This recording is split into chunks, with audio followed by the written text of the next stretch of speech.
We'll notice poor air quality. There's a live look outside right now. No visibility issues whatsoever as we look over the Georgia Tech campus.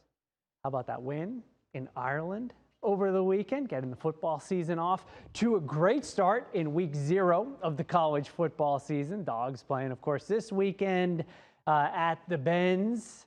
So that should be exciting as well. Temperatures in the low 70s right now. Chamblee, low 70s for Lawrenceville. Peachtree City, 70 degrees. Atlanta at Hartsfield-Jackson is 81 right now. So that urban heat island effect definitely impacting the temperature here as you get close to the metro. You can see that outlying areas are pretty comfy. Carrollton 69, Griffin 68 degrees, Ellijay at 66. So the humidity is still pretty comfortable for us.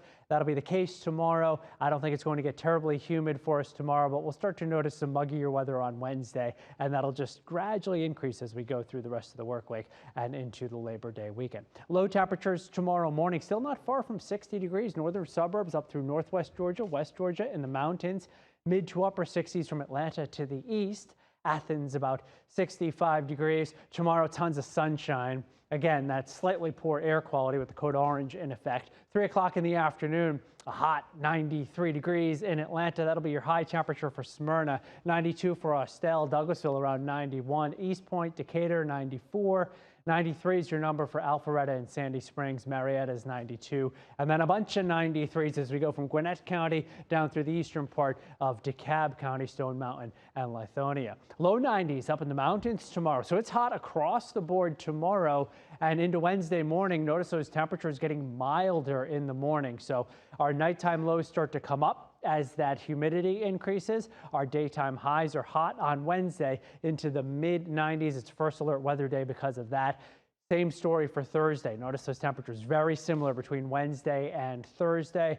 We're looking dry, though, as we go from Wednesday into Thursday. Just a very low chance of a stray shower. On Friday, it's slightly higher, but still pretty low. Notice how most of the activity is to our north. It's on Saturday that we might start to get a better chance of getting some scattered storms, especially as you get into the mountains the way it looks right now, and mainly Saturday afternoon. Hot and humid conditions continuing into the holiday weekend with our temperatures, as you can see here, trending a little bit farther down Sunday, Monday time frame, but our rain chances also trending somewhat up into the 40% range. Atlanta's most accurate 7-day forecast.